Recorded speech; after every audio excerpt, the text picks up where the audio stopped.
Good morning. Good morning. Welcome to the Adult Education beginning of telling our stories.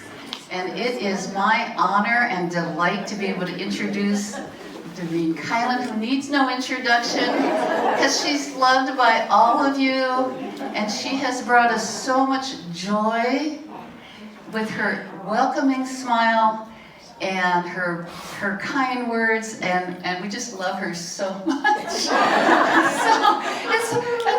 have I got to introduce? Anyway, but I just want to be able to say that I knew Doreen when it was like, probably about 14 years ago when I used to set up volunteers for the dining room, and Doreen would come to plate the food every single week into her late 80s.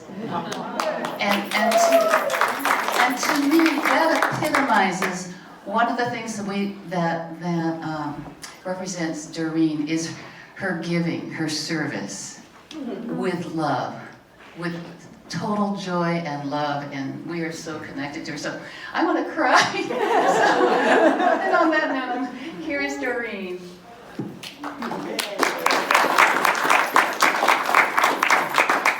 Good morning, everyone, and I see all good friends around here, people I've known for many years and I love.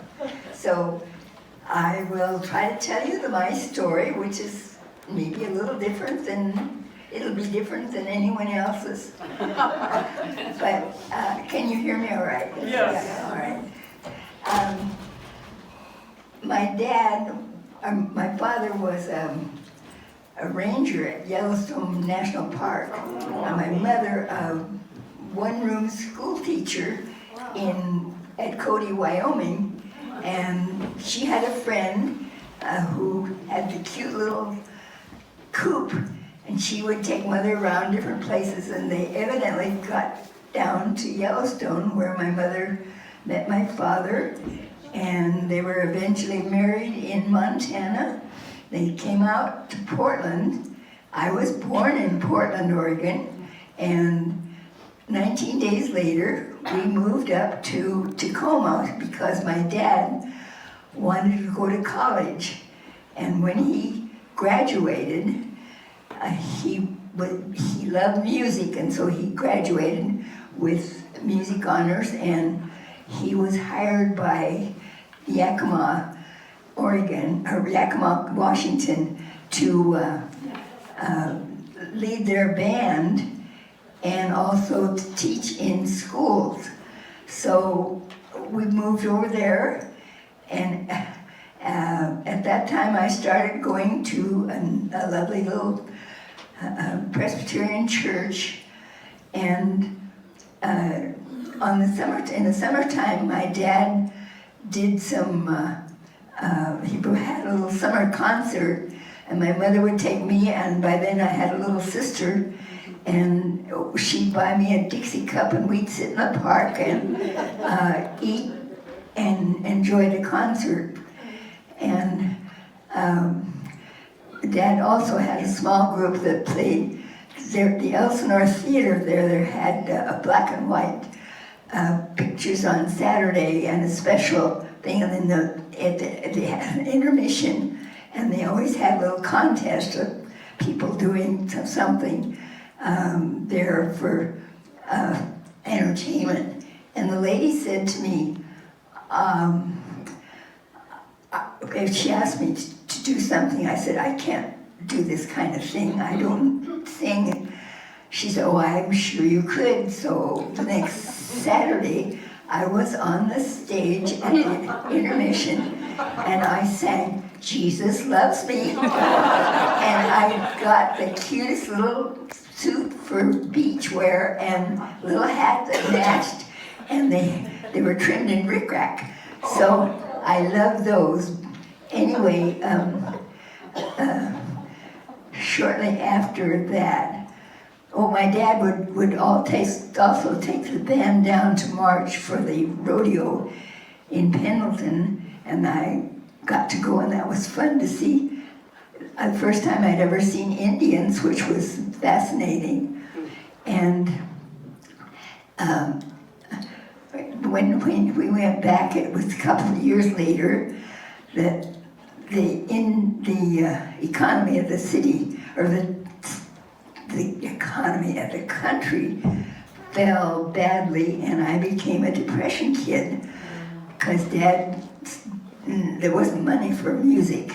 So we traveled looking. Dad looked for work, and I always went with him. Every time he'd find a little job, I was with him. And at one point, a friend offered us to come out and live in his bunkhouse while Mother picked fruit on his ranch, and my dad went to California to pick cotton. And that didn't turn out to be satisfactory. So Dad came back and he found a little plywood trailer that the two sides went down, and all of our worldly possessions were in that little trailer. And my sister and I slept on one side, and my two brothers on the other side. My dad and mother slept in the old Buick. And then we traveled all over all over the Northwest, trying to find jobs. My mother had a little waffle iron that would work over the open fire, and she made the best waffles for us. But we traveled looking for work and finding little jobs here and there. And eventually my dad was hired to work at BlackRock as a teacher. Oh, thank you. As a BlackRock, Oregon, which was just 4 miles up a steep road, and it was an old logging town. So my dad had this whole about 8 or 10 students in his nice little school. And I remember that one day when my folks always had a pretty Christmas tree, and it had candles on it, and one of the candles caught the tree on fire. I remember standing on the back porch where the pump was, pumping and crying, and got enough pails of water that put the fire out.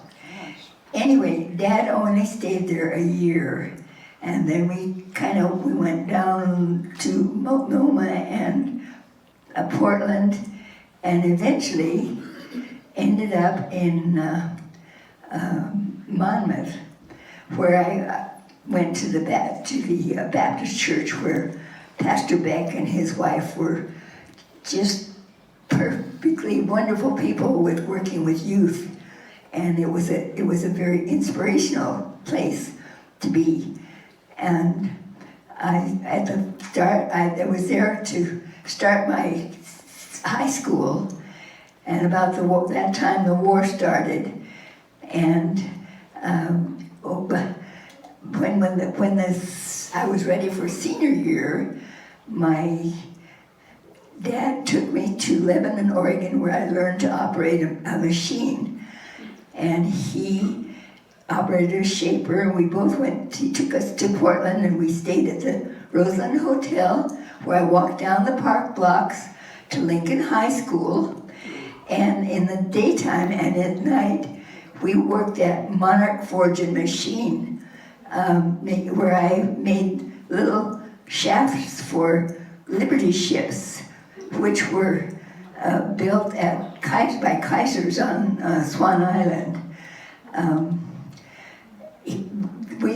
My dad got an invitation at one time from Kaiser that we could go for the installation of one of the ships. But he had to go down and get my mother and the rest of the family. And we sat on the platform where the lady that was sponsoring that ship talked, and then hit the bow with a bottle of champagne. And she said, I christened the SS Marine Falcon, and that ship just went down the ways into the water to be finished because Liberty ships were not warships. They were built to take supplies, and the war was over just as I was ready to graduate. Excuse me just a minute. Sorry. Thank you. The war was over just as I was ready to graduate. So we came back to Monmouth, and I graduated with all 12 of my fellow students. And I had joined the union to go to work for Monarch Forge, and and I never asked how much I was making. My dad took my check. So in the summertime, my dad said to me, would you like a fur coat? And mink was in at that time, or would you like to go to college? And there was no question, so I ended up at Oregon State. And I was going to be my dad's engineer, but I had a dental appointment with our dentist. Came down every month from Salem, and there was another man waiting in the waiting room, and he came over and he saw I was reading a chemistry book. So he said, maybe I could help you if you need it. And we exchanged phone numbers, but I'd never had a boyfriend and didn't know how to operate on that. 2 weeks later, this guy calls and he says, I have enough money for a Coke date. Would you be interested? Which Coke dates were really expensive then for 25 cents and so forth. Anyway, I decided that was a good idea. And that was day one of my marriage to Bruce Kilen. And he had been with the Army Air Force, and he had just got his commission and the war was over, so they let a lot of the cadets out. And I worked for a year in Corvallis at the Midland Creamery because I could see a wedding coming up, and I knew my folks couldn't afford it. So we were married on June 13th in 1948, and he had already come down to the University of Oregon because he didn't want to be a pharmacist like his dad thought he should be. So he came down and got through his junior year, and we lived in a house very close to the steam plant, where we were on the second floor, and there were people that owned the house had made little rooms across, so we had a bedroom, we had a kitchen and a living room, and the bed came down from the wall, and we shared the bath and the refrigerator with the other two couples on that floor. So eventually, when he graduated, he went to work for the First National Bank, and I was still working too. So then we began to have our family. Our first son was born on Thanksgiving Day in 1953, Rob Kilen, and Rick was born 2 years later in January of 1956. So we had been going to the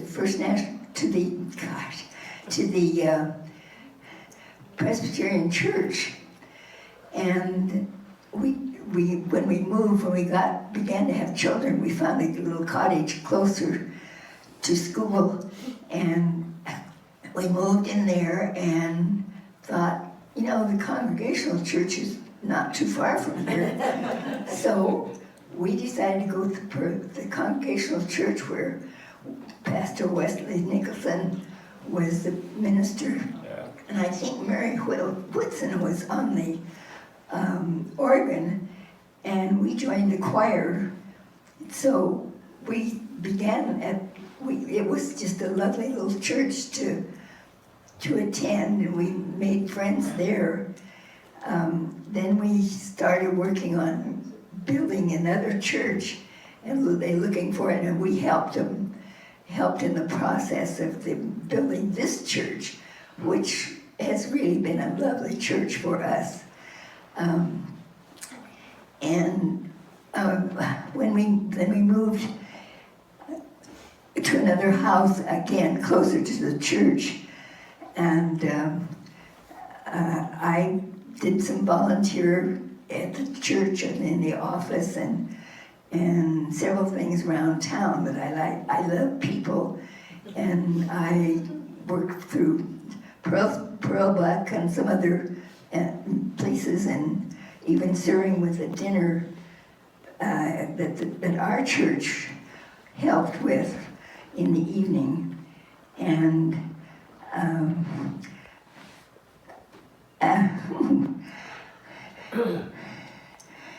anyway, the years went by, and I love this church, and I love the people in it, and I can see so many familiar people here right now, just in this group.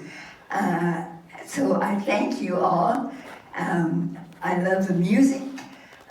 Barbara Baird and her organ, and Vicki Brabham and the piano and her singing, and Martha Moultrie, who would sing lovely, deep songs.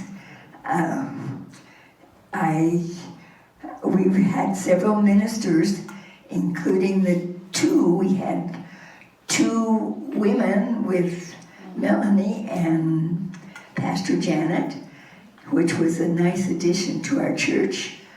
And Bruce died on the 12th of June, one day short of our 66th wedding anniversary.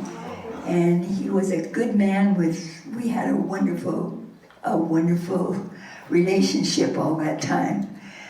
And I went to Susan's Congdon's grief program, and I got better acquainted with Mark, and I was really pleased when he became a minister, and he is now an associate minister at our church. I just can't thank you enough for being such good people to help others. We're open and affirming, and we love people. I wanted to read something that was in the program last week, because it says it like it is and like we are.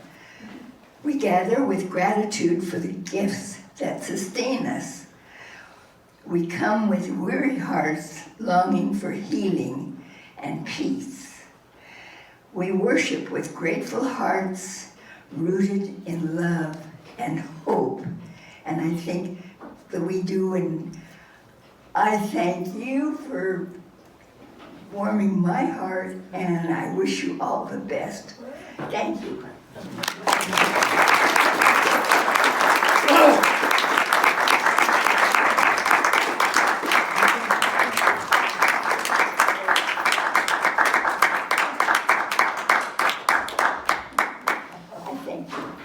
Much, and that's it, unless anyone has any questions. Anybody? Doreen, so I know you from bell choir, and you forgot to mention bell choir, so maybe you could say why you joined the bell choir. You taught me to ring bells. And you taught me to ring bells. I didn't mention that, and that was going to be one of my special points. I love the bell choir, and I joined the bell choir when Lucille Wollenweber was the director, and then on down when Jennifer Sellers became our director. And I love hearing the bell choir, and I'm always pleased when it moves down on to the chancel. Okay, anything else? Thank you, Tina. Done. You didn't mention Rosie Riveters. Thank you. I did find out I'm a Rosie the Riveter, and we have meetings that we go to, and some of the group is now in New Orleans for a convention, but I couldn't go. Because I worked in the war, I had a picture of the company that Dad and I worked for with all of the employees out in front of it. And I showed it to the Rosie the Riveter group when they came to to Willamette Oaks, where I live. And she said, "Good heavens, you're a Rosie." And I see Margaret Hadaway here is wearing her scarf from a Rosie the Riveter. But there were 6 million people worked in, 6 million women worked in jobs during the war that men would normally have been working. And in about 1996, I believe, they decided that maybe people should be recognized, and so they created the Rosie the Riveter group, and that's who I am. I'm one of those with the fist. But Margaret is a rosebud, and she was the children are rosebuds, and the male descendants are rivets.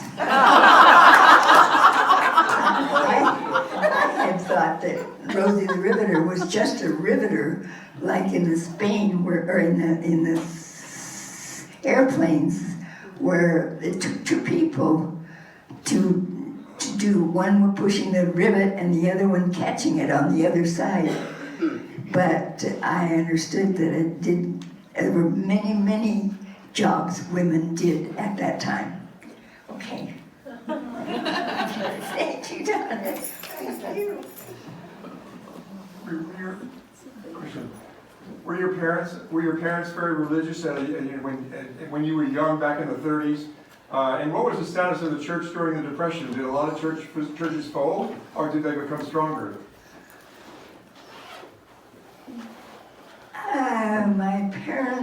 My mother was very religious, and she's the one that got me into the church in Yakima, and she always found a church that pleased her, but my dad was not really into that.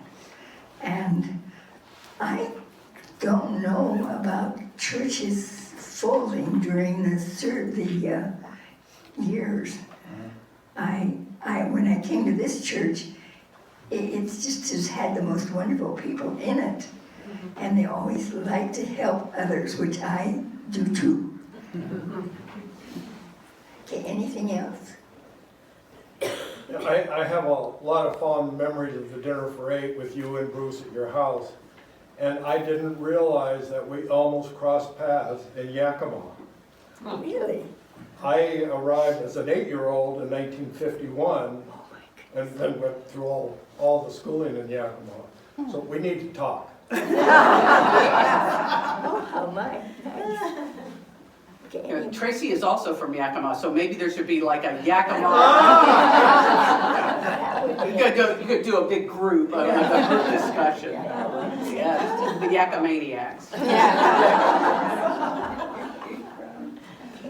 I'm curious, you have seen so much change and have been through a lot in your life, just what you went through growing up and during the Depression and during the war, and you have seen so much change, and you are so positive about everything, and for a lot of people that can result in a real negativity or a cynicism. And so how do you, where do you find that positivity and that embracing of growth over time and change? I see what you're saying because, yes, there have been many changes between then and now. And I just, as I say, I love people. Mm-hmm. And I haven't had a depression or a time when I felt bad about the situation. I would like to say one little thing about my mother. She was a patient, loving, great lady who never ever complained about her lot in life and in the things that she had to do, and I loved her dearly. But as far as people, where I live at Willamette Oaks, I talk with people and I understand what you're saying. There's different attitudes. Mm-hmm. But I think it's what you think. Amen. I sat next to Bruce in the Eugene Concert Bar for many, many years, and got to know him quite well before I got to know you. And Bruce had the most beautiful tenor voice, and he never missed a note. And he was always so gracious, and he'd always say after a performance, he'd shake my hand and he'd say, "It's been so nice singing with you." He did love to sing with you. And it was so great that he had that positive attitude also. I think that's why I feel so good, because I had a good mate. You do too.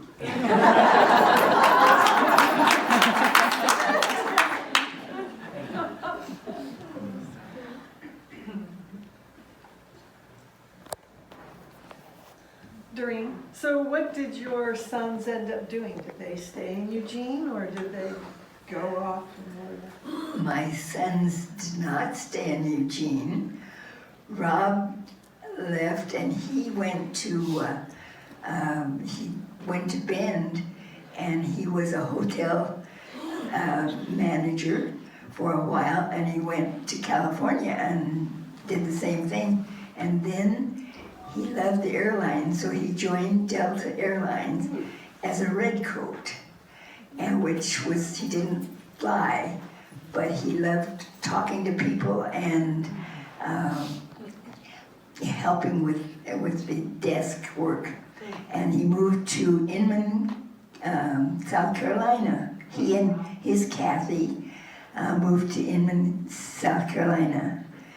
My other son, Rick, was a computer nerd, and he worked for IBM for years and years until they began to cut off the early people and get the fresh new brains.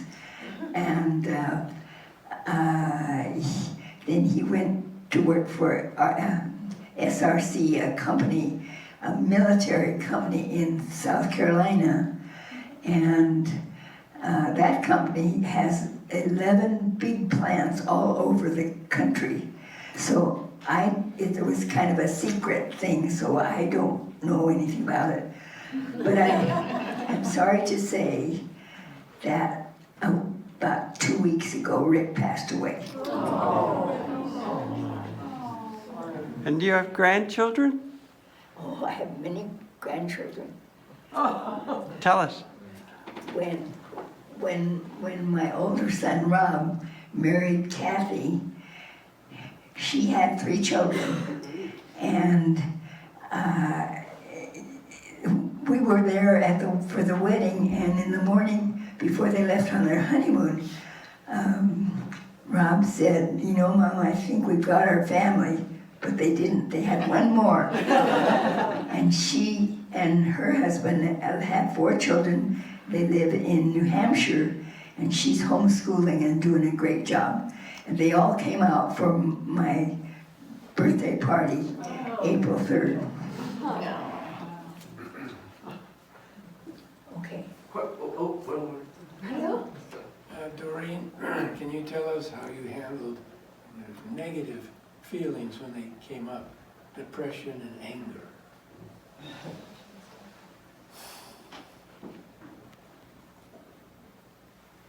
I don't recall. The depression was just a thing, and so everybody was in there, and I don't even remember negative feelings. I know when I sang with women's choral, I knew your wife, and I guess because of Bruce not nagging me at all, I just kind of evolved into the good part and appreciated that. Thank you. Doreen, having spent so many years in this church, I was wondering if there was a piece of advice you could give to the congregation broadly, if there's something that you believe or understand that you'd like us all to know.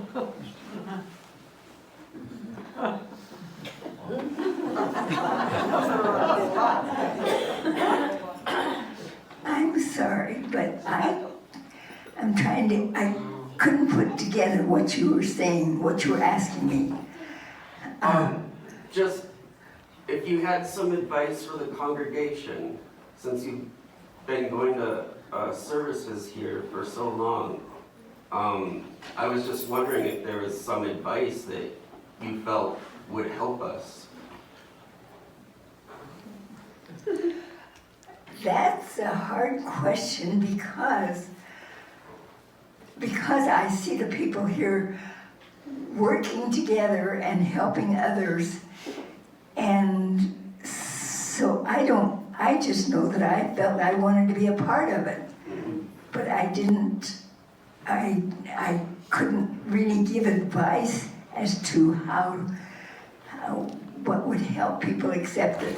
I think you do as you are, and this part that I read, and I think that's what our church is doing. But thank you for asking. What advice do you have for living a long life? I suppose that I have lived to be 100, and I'm still enjoying every day. I didn't fret about things. I just kind of went with the flow, and there was always a plan B to take care of a situation we got into.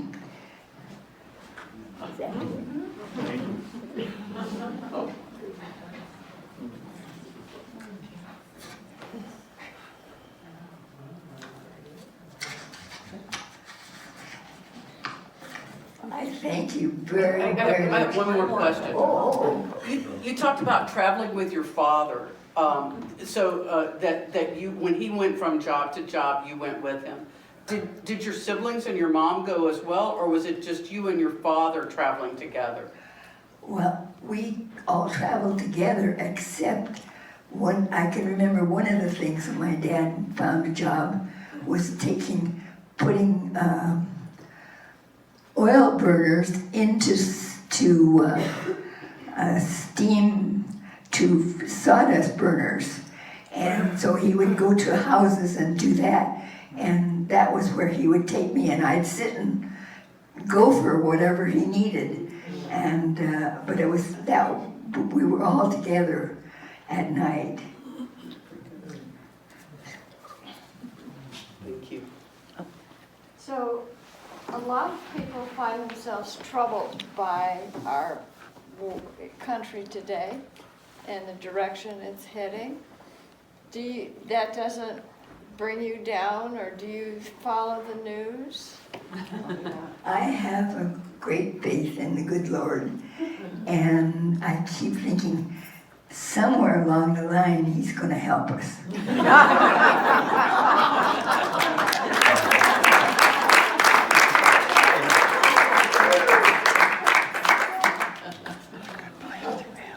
Sometimes.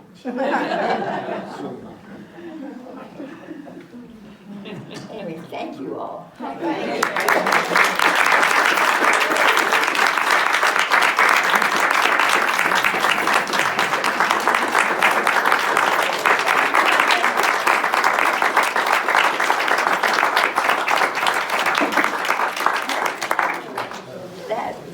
That turned out to be a lovely time. Thank you, Val.